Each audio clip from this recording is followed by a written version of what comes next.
Hello दोस्तों, दृष्टि IAS के इन फोकस प्रोग्राम में आप सभी का स्वागत है। बीते सप्ताह की एक खबर है जहां पर भारत के कुछ बीचेस को यानी समुद्र से जुड़े हुए जो तट हैं उनको एक तरह से ब्लू फ्लैग टैग दिया गया है। तो ब्लू फ्लैग टैग मिल जाने के कारण किस तरह की स्थितियां बनती हैं, ब्लू फ्लैग टैग क्यों दिया जाता है और कौन कौन से बीचेस हैं भारत के जिनको इस तरह का टैग दिया गया है, आज के प्रोग्राम में हम समझने की कोशिश करेंगे। जो टॉपिक है वह है लक्षद्वीप के समुद्र तटों को मिला ब्लू फ्लैग टैग। तो ये जो ब्लू फ्लैग टैग है, आपको एक जानकारी मिल गई कि लक्षद्वीप के जो समुद्र तट हैं उनको मिला है ब्लू फ्लैग टैग। अपने आप में बहुत महत्वपूर्ण एक तरीके से उस तटीय क्षेत्रों के प्रबंधन और उनके प्रदर्शन को लेकर के हो सकता है। आगे अभी हम थोड़ी सी और बात इसके बारे में करेंगे, विस्तार से जानेंगे कि क्या है। जो खबर आई है वह है what is the blue flag certification for beaches, यानी बीचेस को दिया जाने वाला जो ब्लू फ्लैग सर्टिफिकेशन है वह क्या है, किस तरह का प्रमाणन है, क्यों दिया जाता है, इस पर यह खबर बात करती है। द हिंदू सेक्शन से, न्यूज़पेपर से ली गई है। चर्चा क्यों की जा रही है इसकी, इस पर भी बात कर ही ली है हमने, थोड़ा सा और देख लेंगे। इसके अलावा ब्लू फ्लैग टैग क्या है ये जानना बहुत जरूरी है। इससे जुड़े हुए कौन से पात्रता मानदंड है, यानी किन आधारों पर यह टैग दिया जाता है। इसके अलावा एक सवाल यह भी होगा कि आवेदन कौन कर सकता है, क्या भारत सरकार आवेदन करेगी या फिर किसी देश की सरकार आवेदन करेगी, स्थानीय निकाय आवेदन करेंगे। तो क्या कोई निजी संस्था भी यदि किसी तट को एक तरीके से संचालित कर रही है तो क्या वह भी आवेदन कर सकती है, इसको जानेंगे। भारत के कौन कौन से समुद्र तट इसमें शामिल हैं और भारत ने इसके लिए क्या क्या प्रयास किए थे। इसके अलावा एक प्रश्न जो प्रीलिम्स के लिए और एक प्रश्न जो मेंस के लिए होगा, निश्चित तौर पर उन्हें सॉल्व करने का आप प्रयास जरूर करेंगे। किस विषय से जुड़ेगा जब ये सवाल आएगा, तो जीएस पेपर 3 जो कि पर्यावरण संरक्षण, सतत विकास और पर्यटन तीनों ही क्षेत्रों से सीधे तौर पर यह विषय जुड़ जाता है। तो चर्चा क्यों की जा रही है, क्योंकि कुछ समय पहले प्रधानमंत्री श्री नरेंद्र मोदी जी ने लक्षद्वीप के लोगों को बधाई से जुड़ा हुआ एक ट्वीट जारी किया था और एक और ट्वीट आया था भूपेंद्र यादव जी का, जो कि पर्यावरण मंत्री हैं। उन्होंने जानकारी दी थी कि भारत के अंतर्गत 2 और बीच ऐसे हैं जिनको ब्लू टैग दे दिया गया है। और ब्लू टैग जो दिया है एक तरह का क्या है, इको लेवल है, यानी कि पर्यावरण के प्रति वे जो बीचेस हैं कितने समर्पित हैं, कितने फ्रेंडली हैं, इस बात को ध्यान में रखते हुए। इसके अलावा जो beach cleanest beaches in the world होते हैं, यानी विश्व के सबसे साफ सुथरे और सभी तरह की जो सुविधा युक्त बीच हो सकते हैं उनको यह दिया जाता है। इसके अलावा इन सुविधाओं में एक और बात जो शामिल है वह ये भी है कि वो बीच जो है पर्यावरण के प्रति एक तरीके से सही दिशा निर्देश लेकर के चले और पर्यावरण संरक्षण की दिशा में भी योगदान करें। ये बहुत महत्वपूर्ण पॉइंट इसका होता है। तो शुरू करें कि क्या है ब्लू फ्लैग टैग। तो ब्लू फ्लैग एक तरह का वॉलंटरी टैग है जिसको एक संस्था देती है, संस्था का नाम अभी हम देख लेंगे। तो ऐसे बीचेस जो पर्यावरण के अनुकूल होते हैं, स्वच्छ समुद्र तट होता है उनका और हाइजेनिक सुविधाएं वहां पर दी जाती हैं, जो भी पर्यटक आते हैं उनके लिए बेहतरीन सुविधाओं से युक्त होते हैं, हर तरह के उनके जीवन संबंधी सुविधाएं शामिल होती हैं, उनको दे दिया जाता है ब्लू टैग। तो एक तरह का इको टूरिज्म मॉडल का ये हिस्सा है, ठीक। और पर्यावरण जागरूकता, संरक्षण और सतत विकास की जो व्यवस्थाएं हैं उनको आगे बढ़ाने के लिए प्रयास कर रहा है। इसलिए इसको डिजाइन किया गया है कि ऐसी व्यवस्थाएं जिसमें हम किसी बीच को जब ऐसा टैग देंगे तो जो बाकी के बीचेस हैं या फिर जो बाकी की पर्यटक गतिविधियां हैं वो भी इससे कहीं ना कहीं प्रभावित होंगी और साथ ही इससे प्रेरित भी होंगी। तो पर्यटन क्षेत्र में स्थिरता को बढ़ावा देना इसका एक प्रमुख मकसद है। अब कौन सी संस्था है, तो एक गैर लाभकारी फाउंडेशन फॉर एनवायरमेंटल एजुकेशन यानी FEE जो संस्था है उसको ऐसा कहा जाता है। ये डेनमार्क में स्थित है और यह जो प्रोग्राम है ब्लू फ्लैग कार्यक्रम के हिस्से के रूप में इसको शुरू किया गया था। इसकी शुरुआत अगर हम देखें तो 1985 में फ्रांस में जब एक कार्यक्रम शुरू हुआ, उसके बाद से यह प्रोग्राम धीरे धीरे फिर सभी देशों, यूरोपीय देशों और विश्व के अन्य देशों द्वारा अपनाया गया। तो फ्रांस में ऐसा एक कार्यक्रम जब शुरू हुआ था तो बीचेस की सफाई और इस तरह के जो जागरूकता कार्यक्रम थे वो शुरू किए गए थे, बच्चों को शामिल किया गया, बच्चे शामिल हुए, बहुत सारी चीजें, ताकि बीचेस और जो समुद्री जीवन है उसको सुरक्षित और साफ सुथरा बनाया जा सके। 1987 से इसकी शुरुआत हमें यूरोप के बाकी देशों में दिखाई देती है और अगर यूरोप के बाहर जाएंगे तो दक्षिण अफ्रीका पहला ऐसा देश था जो इसमें शामिल हुआ था गैर यूरोपीय देशों में। फिर उसके बाद दक्षिण अफ्रीका के बाद बाकी के अन्य देशों ने भी इसको अपनाना शुरू कर दिया और फिर जापान और दक्षिण कोरिया पहले एशियाई देशों में शामिल हैं जिन्होंने ब्लू फ्लैग सुविधा के लिए या फिर ब्लू फ्लैग टैग के लिए आवेदन किया था, और फिर उनको ये ब्लू फ्लैग टैग उन सभी जो उन्होंने मानदंड रखे हैं उनको पूरा करने के बाद दिए गए। इसमें आपको क्या क्या शामिल होता है? बीचेस जो कि समुद्र के तट होते हैं, साफ सुथरे, जहां पर लोग आराम करते हैं, पर्यटक गतिविधियों का आनंद लेते हैं। इसके अलावा मरीनाज एक शब्द आएगा इसमें, जो कि एक तरह से सुव्यवस्थित तरीके से बनाए गए बंदरगाह हैं, जहां पर कई सारे इस तरह के बोट्स आपको खड़े मिलेंगे, कई सारी सुविधाएं मिलेंगी, और बोट टूर ऑपरेटर्स को भी इसमें शामिल किया गया है कि किस तरह से वो साफ सुथरी सेवाएं दे पाते हैं। तो इस कार्यक्रम के तहत लगभग 5066 बीचेस, मरीनाज और टूरिज्म से जुड़ी जो बोट्स है उनको शामिल किया गया है, और 50 देश इस कार्यक्रम का हिस्सा बन चुके हैं। तो the iconic blue flag is one of the world's most recognised voluntary award for beaches, marinas and sustainable boating tourism operators. In order to qualify for the blue flag, a series of stringent environmental, educational, safety and accessibility criteria must be met and maintained. तो इससे जुड़ी हुई पर्यावरण संबंधी जो भी पर्यावरण हितैषी गतिविधियां हैं, सुरक्षा से जुड़े उपाय हैं, पर्यावरण से संबंधित जो इको फ्रेंडली गतिविधियां हैं उनको अपनाने के बाद ही इसको दिया जाता है। अभी हम मानदंडों पर भी चर्चा कर लेंगे। तो स्पेन एक ऐसा देश है जहां पर 729 बीचेस, मरीनाज और जो बोट ऑपरेटर्स हैं उनको मिलाकर के 729 ऐसे टैग दिए गए हैं। उसके बाद आपको दिखेगा यहाँ पर ग्रीस, जहाँ पर 602 है इसकी संख्या। उसके बाद तुर्की, जहाँ पर 570 है। चौथे नंबर पर फिर फ्रांस के बीचेस आते हैं। क्या क्या मानदंड है पात्रता से जुड़े हुए, इनको जान लें। तो पहली बात, समुद्र तट, मरीना और पर्यटन से जुड़ी जो नौकाएं हैं उनके लिए अलग अलग स्तर पर मानदंड रखे गए हैं। जो समुद्र तट है उनके लिए लगभग 33 मानदंडों की एक श्रृंखला है, जिसमें जो दिशा निर्देश या नियम हैं अलग अलग बनाए गए हैं। कुछ इसमें ऐसे हैं जो अनिवार्य हैं, कुछ ऐसे हैं जो कि दिशा निर्देश के रूप में है, यानी इनको फॉलो किया भी जा सकता है, और एक तरीके से अगर नहीं भी हो रहा तो कोई दिक्कत नहीं है। लेकिन जो अनिवार्य वाले हैं इनको फॉलो किया जाना बहुत जरूरी है, तभी फिर आपका आवेदन जो ब्लू फ्लैग टैग के लिए किया गया है उसको मंजूरी मिल पाएगी। इसमें 4 प्रमुख मानदंड बताए गए हैं, जैसे कि पहला है पानी की गुणवत्ता, दूसरा है पर्यावरण शिक्षा और सूचना, उसके बाद पर्यावरण प्रबंधन, और फिर सुरक्षा और सेवाएं।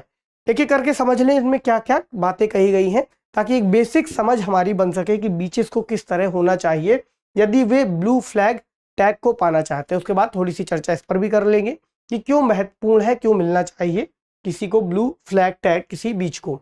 तो पहला ये कि जो क्वालिटी है वो एक्सीलेंट होनी चाहिए, वहां पर मौजूद जो पानी की गुणवत्ता है, नहाने वाला पानी, ठीक, और पानी पर अगर किसी तरह की पानी की सतह पर किसी तरह का तेल है, लकड़ी, प्लास्टिक यानी कोई भी कचरे से जुड़ी सामग्री है वो नहीं होनी चाहिए। इसके अलावा औद्योगिक अपशिष्ट जल या सीवेज से जुड़ा हुआ जो गंदा पानी है और समुद्र तट क्षेत्र को जो प्रभावित कर सकता है ये वहां पर नहीं होना चाहिए। बीच से जुड़ी जो सुरक्षा है वो वहां पर स्पष्ट होनी चाहिए, या फिर पानी में किसी भी तरह की बैक्टीरियल इन्फेक्शन की संभावना नहीं होनी चाहिए, क्योंकि वहां पर सूक्ष्म स्तर पर उसका भी वो लोग निरीक्षण करते हैं। इसके अलावा पर्यावरण शिक्षा और सूचना इसका एक दूसरा पैरामीटर माना गया है कि जहां जहां पर ऐसे बीचेस होंगे वहां पर ब्लू फ्लैग सूचना बोर्ड एक लगाया जाएगा, जहां पर पर्यावरण से जुड़ी सभी जानकारियां होंगी, और कम से कम 5 पर्यावरण जागरूकता गतिविधियां वहां पर कराई जानी अनिवार्य है। इसके अलावा समुद्र तट से जुड़ी एक आचार संहिता भी बनाई जाएगी, वहां पर लिखी होनी चाहिए। इसके अलावा अगला है पर्यावरण प्रबंधन, जहां पर जो आने वाले लोग हैं, जो पर्यटक हैं, उनको कैसे मैनेज किया जाएगा ताकि वो आए वहां पर और इस तरीके से कचरा वगैरह ना बिखेरें, वहां पर प्रबंधन इतना बेहतर हो कि उनको किसी तरह की समस्या ना हो, साथ ही वो उस स्थान पर जा करके अपनी छुट्टियां ठीक से बिताएं। इसके अलावा वहां पर पर्यावरण को भी नुकसान ना हो। तो जो आगंतुक है उनका प्रबंधन होगा, शौचालय, टॉयलेट्स व्यवस्थित तरीके से हो, उनकी संख्या पर्याप्त हो। इसके अलावा अनधिकृत कैंपिंग, ड्राइविंग और डंपिंग वगैरह वहां पर नहीं होगी। किसी तरह के ऐसे पेट्स को ले जाना अलाउ नहीं होगा जो यहाँ वहां जाकर के घूमे, उस क्षेत्र को खराब करें। इसके अलावा सुरक्षा और सेवाओं में जब हम जाकर के देखेंगे तो एक लाइफ गार्ड द्वारा गश्त किया जाना जरूरी है, ताकि किसी भी तरह की आपात स्थिति आने पर वहां पर सुरक्षा या फिर बचाव किया जा सके। इसके अलावा सार्वजनिक बचाव उपकरण जैसे hook, life jacket, life raft जैसी सुविधाएं भी होनी चाहिए। चिकित्सा से जुड़े उपकरण होने चाहिए, इमरजेंसी योजना होनी चाहिए, कि अगर कभी भी वहां पर तट पर कोई तूफान या कोई और स्थिति बनती है तो लोगों को किस तरह से निकाला जा सके। इसी तरह विकलांग लोगों के लिए भी अलग से सुविधाएं हो ताकि वे आसानी से बीच में जा सकें, बीच के आसपास होटल्स में जा सकें और पूरे इकोसिस्टम का लाभ ले सकें। तो ये कुछ बेसिक मानदंड इसके अंतर्गत रखे गए हैं। तो आवेदन कौन कर सकता है, यानी कि अगर किसी ने ऐसे मानदंडों को पूरा किया है, कौन करेगा? पहला तो स्थानीय प्राधिकरण हो सकता है जो उस क्षेत्र की देखभाल कर रहा हो। दूसरा, निजी समुद्र तट संचालक हो सकते हैं जो कि उस तट को संचालित कर रहे हो। तो सालाना वार्षिक रूप से यहाँ पर हर साल इसको रिन्यू कराने संबंधी जो गतिविधियां हैं वो होती हैं, ताकि मान लीजिए एक साल किसी बीच को ऐसा कोई प्रमाण पत्र मिलता है तो अगले साल अगर वहां की स्थितियां उन मानदंडों के अनुरूप नहीं रह जाती जो आवश्यक है तो उसका प्रमाण पत्र जा भी सकता है, इसलिए उसको रिन्यू कराना बहुत जरूरी है। जो आवेदन है वो एक स्वतंत्र राष्ट्रीय ज्यूरी के पास जाता है पहले, और फिर बाद में अंतर्राष्ट्रीय ज्यूरी के पास उसे भेजा जाता है। अंतर्राष्ट्रीय ज्यूरी साल में 2 बार इस तरह के आवेदनों की समीक्षा करती है। अगर अप्रैल के महीने में देखेंगे तो उत्तरी गोलार्ध के जो देश हैं उनके आवेदन देखे जाएंगे। उसके बाद सितंबर के महीने में दक्षिणी गोलार्ध से जुड़े देशों के। इस जो समिति है अंतर्राष्ट्रीय ज्यूरी की बात कर रहे हैं, इसमें कौन कौन से मेंबर्स होंगे? तो इसमें यूनेस्को के, विश्व पर्यटन संगठन के, संयुक्त राष्ट्र पर्यावरण कार्यक्रम जैसी बड़ी संस्थाओं के जो सदस्य होंगे वो इसमें शामिल होंगे, ताकि उन सभी मानदंडों का ठीक से पालन कराया जा सके। इसके बाद जो बीच होगा वहां पर एक ब्लू फ्लैग फहराया जाना आवश्यक है, खासकर उस समय जब ब्लू फ्लैग से जुड़े हुए कार्यक्रम चल रहे हों। तब बात करें भारत के कौन कौन से समुद्र तट हैं जिनको ब्लू फ्लैग मिल चुका है या दिया गया है। तो पहले जो 2 समुद्र तटों की बात अभी हमने की जो लक्षद्वीप के हैं, उसमें 2 नाम आते हैं, कदमत बीच और दूसरा है थुंडी बीच। कहां पर है लक्षद्वीप के? भारत के नक्शे में आपको दिखाई देंगे, एक यहाँ पर है और दूसरा यहाँ। अगर इनके उत्तर और दक्षिण को पूछा जाए तो कदमत बीच जो है उत्तर में है, उसकी तुलना में जो थुंडी बीच है उसके दक्षिण में है। ठीक, इसके अलावा जो बाकी के हैं उनको देखें तो पहला यहाँ पर आपको नाम दिखेगा शिवराजपुर बीच जो कि गुजरात में है। अगला है घोघला बीच जो कि दीव में है। उसके अलावा कासरकोड और पाडुबिद्री, ये दोनों ही कर्नाटक में है, ये 2 बीचेस। अगला है कप्पड़ बीच जो कि केरल में है, ईडन बीच जो कि पुदुचेरी में है। उसके बाद कोवलन बीच तमिलनाडु का, यहाँ पर रोशीकोंडा बीच आंध्र प्रदेश, गोल्डन बीच जो कि उड़ीसा में है। इसके अलावा एक बीच और है राधानगर जो कि अंडमान निकोबार में स्थित है और वहां के स्वराज द्वीप में मौजूद है। कुल मिलाकर के इनकी संख्या कितनी हो गई है? 12। अब 12 भारत के ऐसे बीच हैं जिनको ब्लू टैग या ब्लू फ्लैग टैग मिल चुका है। तो इनके नाम आप याद कर लीजिएगा, हो सकता है कोई सवाल इससे जुड़ा पूछ लिया जाए। भारत ने कौन कौन से प्रयास किए हैं जिसकी वजह से भारत अब अपने बीचों की स्वच्छता की ओर ध्यान दे रहा है?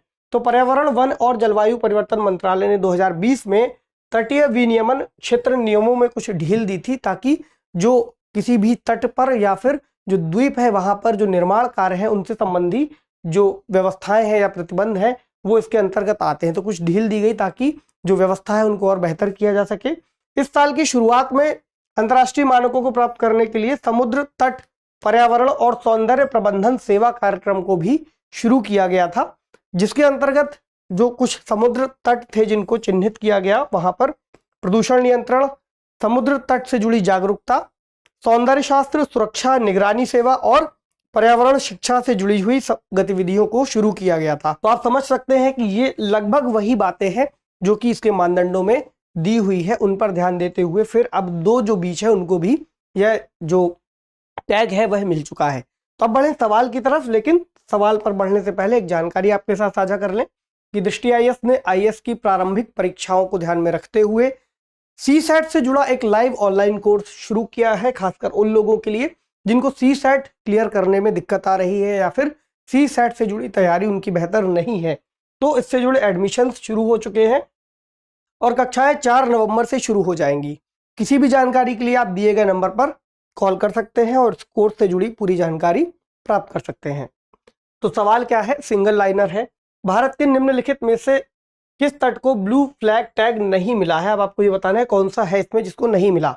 शिवराजपुर बीच, दूसरा राधानगर बीच, तीसरा कासरकोड बीच, उसके बाद अगोंडा बीच। तो आप पॉज करके एक बार इसका उत्तर देने की कोशिश कीजिए, फिर बाद में अगर गलत या सही जो भी होता है पीछे जाकर के देख सकते हैं। मेंस का सवाल, ब्लू फ्लैग टैग कार्यक्रम क्या है? इस टैग को प्राप्त करने वाले भारतीय बीचों का उल्लेख करते हुए इस कार्यक्रम के महत्व पर चर्चा कीजिए। 250 शब्दों में आप इस प्रश्न को भी लिखने का अभ्यास कर सकते हैं, फ्रेमिंग कर लीजिएगा। और जो प्रीलिम्स वाला प्रश्न है इसका उत्तर कमेंट बॉक्स में देना ना भूलिए। तो आपसे मिलेंगे अगले सेशन में कुछ अन्य महत्वपूर्ण विषयों के साथ। तब तक अपना खूब सारा ख्याल रखिए, ध्यान से पढ़िए। शुक्रिया।